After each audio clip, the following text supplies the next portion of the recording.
இப்போ நம்ம எங்கே வந்திருக்கோம் அப்படின்னு பார்த்தீங்கன்னா ஃபோர்ட் அகோடா வந்திருக்கோம். இதுதான் நமக்கு ரெண்ட்டுக்கு எடுத்த பைக்கு. இங்கே விட்டுட்டேன். ஒருங்க டிக்கெட் கவுண்டர். ஸோ நம்ம இந்த வழியாக தான் போய் டிக்கெட் எடுக்கணும். 25 rupees சார்ஜ் பண்ணியிருக்காங்க டிக்கெட்ஸ்.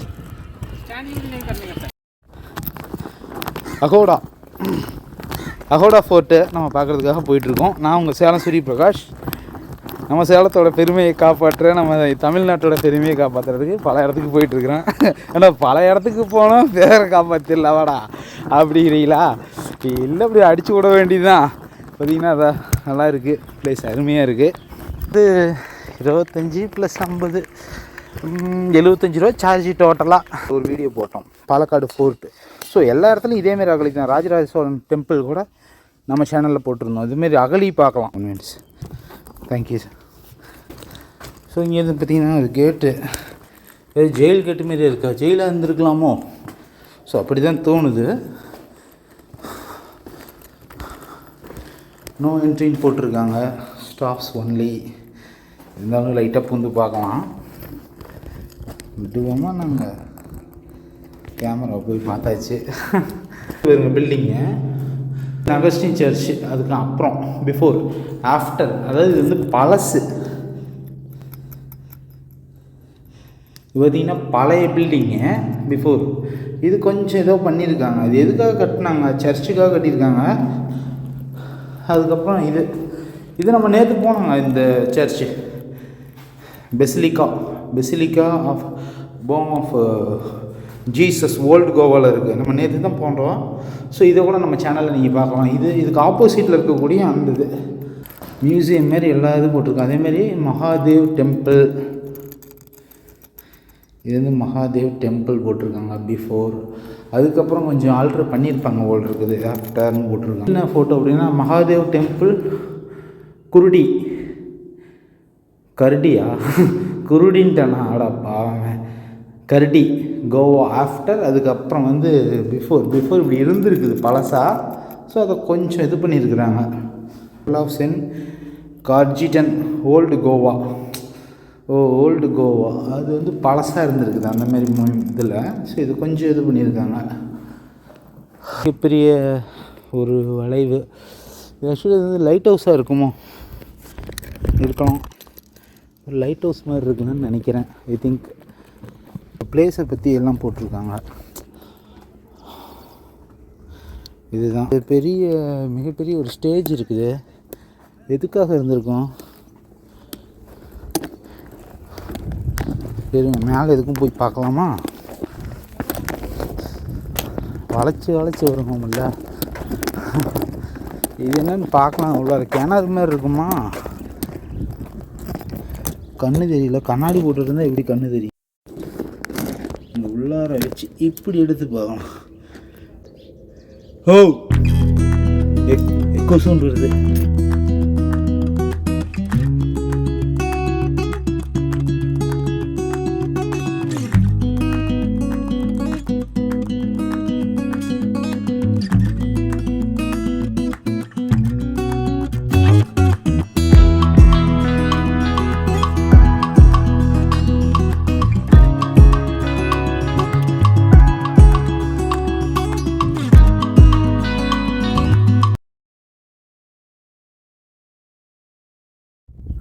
ஸோ அந்த காலத்தில் வந்து கோட்டை அப்படிங்கிறது எதுக்காக அங்கே யூஸ் பண்ணியிருப்பாங்க? வேறு ஒன்றும் இல்லை, தானியங்களை வந்து சேகரிக்கிறதுக்கும் வெடிமருந்து பொருட்களை பதுக்கிறதுக்காகவும் தான் இருந்திருக்கும். ஏன்னா அப்போ வந்து பிரிட்டிஷ் ஆட்சி காலத்தில் வந்து பார்த்திங்கன்னா வெள்ளைக்காரனுக்கும் இங்கே இந்தியன் பீப்புள்ஸுக்கும் ஃபைட் நடக்குது. ஸோ அந்த மெட்டீரியல்ஸை காப்பாற்றுறதுக்காக இவங்க வந்து இதை வந்து பண்ணியிருக்காங்க. அது ஜெயில் மாதிரிலாம் இருக்குது. நம்ம அங்கேயும் இந்த அகோடா ஃபோர்ட் வந்து பார்த்திங்கன்னா 17ஆம் நூற்றாண்டில் வந்து இந்த கோட்டையை வந்து கட்டியிருக்காங்க. இது வந்து என்ன ஒரு விஷயம் அப்படின்னு பார்த்தீங்கன்னா, அதாவது போலாந்து அப்புறம் வந்து மராட்டியர்களோட ஆட்சி பகுதி இங்கே அதிகமாக இருந்துச்சு. ஸோ அதனால் அவங்கள்ட்ட பாதுகாக்கிறதுக்காக என்ன பண்ணியிருக்காங்கன்னா 1613 வருஷம் இந்த கோட்டையை வந்து கட்டியிருக்காங்க. அந்த காலத்தில் வந்து ஐரோப்பியாவிலருக்கு கப்பல்கள் வர்றதுக்கு ஒரு அடையாள சின்னமாக இருக்கணும் அப்படின்னு சொல்லி துறைமுகத்துக்காக இந்த இடத்த வந்து பயன்படுத்தியிருக்காங்க. அதாவது போக்குவரத்துலாம் நீங்கள் வந்து அந்த காலத்தில் வந்து ரொம்பவுமே அளவில் வந்து ஃபாரின்ல இருந்தெல்லாம் வந்து மெட்டீரியல்ஸ் இங்கே வரும்.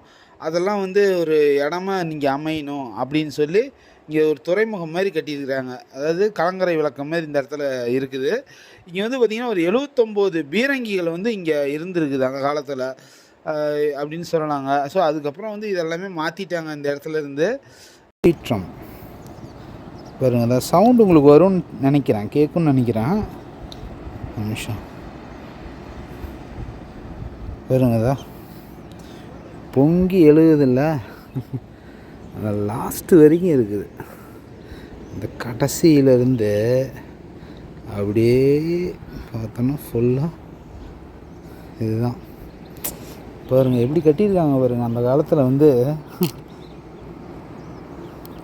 பீச்சு, கோவானாலே பீச்சு தான். இங்கே வந்து அதுக்கு நியரஸ்ட்டாக ஒரு ஃபோர்ட் ஒன்று கட்டியிருக்காங்க, கோட்டையை.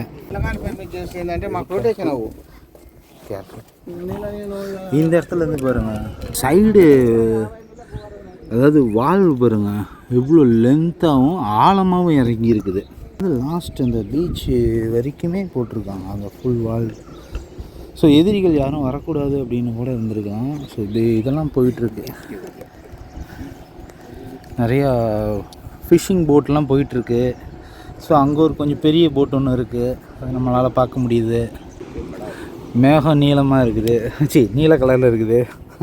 ஏதாவது ஒரு அவுத்து விட வேண்டியதுதான் வாய்க்கு வந்ததை. அங்கேருந்து ஒரு படிக்கட்டு வேறு போகுது, அந்த இடத்துலேருந்து படிக்கட்டு போகுது. ஸோ இந்த இடம் இதுதான் இப்போ நம்ம பார்த்துட்ருக்கோம். ஸோ சூப்பராக இருக்குது.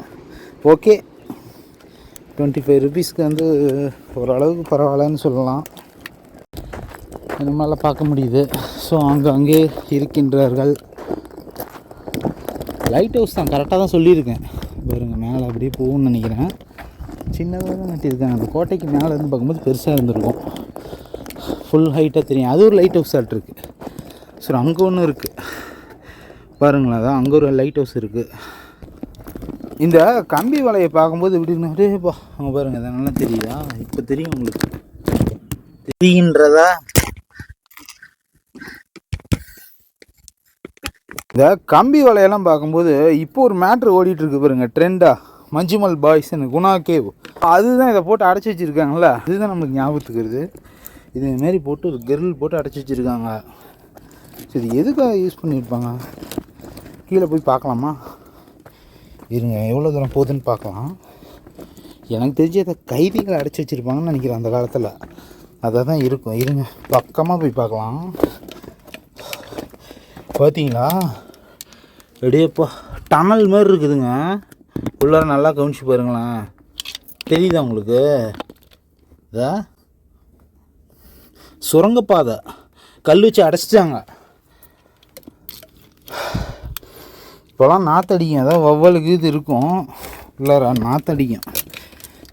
ஒரு தடவை நம்ம தஞ்சை பெரிய கோயில்கிட்ட ஒரு அரண்மனை இருக்குது, அங்கே இதுமாரி தான் இது இருந்துச்சு. அதுவும் நம்ம சேனலில் போட்டிருக்கோம், டைம் கிடச்சா பாருங்கள். அங்கே இதுமாரி தான் அரண்மனைக்கு அண்டர் கிரவுண்டில் ஒரு சுரங்கப்பாதை. அது பார்த்திங்கன்னா உள்ளார லைட்டாக மூவ் ஆகிட்டேன். உள்ளார போகிறோம், வவ்வால் நிறையா இருக்குது, நாற்றம் அடிக்குது, பயங்கர ஸ்மெல்லு. எல்லாம் மேலே வேறு ஏரியாவில் டப்பு டப்புன்னு அடிச்சிருது. ஸோ அதையும் நம்மளால் பார்க்க முடியுது. இது பாருங்கள், இவ்வளோ பெரிய கோட்டைக்கு இவ்வளோண்டு போட்டா, யானைப்பசிக்கு சோளப்பொரிங்கிற மாதிரி இவங்க பண்ணுறது. ஸோ அடைச்சிட்டாங்க, கேட்டு போட்டுட்டாங்க, நம்மளை வீடியோ எடுக்க கூடாது தடுத்துட்டாங்க, தடுத்து நிறுத்திட்டாங்க. இதுவே போகுதுங்க, சென்டரில் ஒரு பில்லர் இருக்குது. ஸோ இந்த வழியாக போகுது, வேறு ஒரு மேட்ரு இல்லை. காலையில் பாவு பஜ்ஜின்னு சாப்பிட்டேன். எவ்வளோ தூரம் இழுக்குதோ தெரியல, அப்படியே போயிட்டுருக்குது. தாக்கு பிடிச்சி நடந்துக்கிட்டு இருக்கிறேன். ஆனால் வயிறு தும்முன்னு ஆகிப்போச்சு. நல்லா இருக்குது. எப்பயுமே என்னோடய ஃப்ரெண்டு பாலாஜி கூட்டிகிட்டு வருவேன். ஸோ இப்போ வந்து சோலோவாக தான் வந்திருக்கேன். பார்த்தீங்கன்னா தெரியும் பாருங்க, யாரும் இல்லை. கோவாவுக்கு தனியாக தான் வந்திருக்கேன். சவுத் இந்தியாவில் எல்லா இடத்துலையும் அவரை கூட்டிகிட்டு போயிருக்கிறேன். எல்லா இடத்துக்கும் போகும்போது தான் அவரை கூட்டிகிட்டு போவேன். ஸோ இங்கே ஃபர்ஸ்ட் டைம் நான் ட்ரெயின் புக் பண்ணிவிட்டு வந்தேன். என்னோடய தம்பி தான் எனக்கு அது புக் பண்ணி கொடுத்தாரு. ரூம் எல்லாமே புக் பண்ணோம். ஓகே, சாட்டிஸ்ஃபேக்ஷனாக இருந்துச்சு. பட்ஜெட் டூர் ஒரு 450 ரூபா தான்.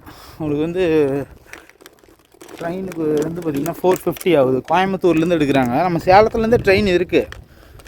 பார்த்திங்கன்னா சேலத்துலேருந்து வந்து பார்த்திங்கன்னா புதன்கிழமை மட்டும் இருக்குது ட்ரைனிங்கிட்டனா கோயம்புத்தூர்லேருந்து நம்ம புக் பண்ணிட்டோம். அப்படியே கேரளா அப்படி தான் வரும். இந்த வீடியோ பிடிச்சிருந்தா லைக் பண்ணுங்கள், ஷேர் பண்ணுங்கள். நம்ம சேலம் சிட்டி பிரகாஷ் சேனலை சப்ஸ்கிரைப் பண்ணுங்கள். தேங்க்யூ.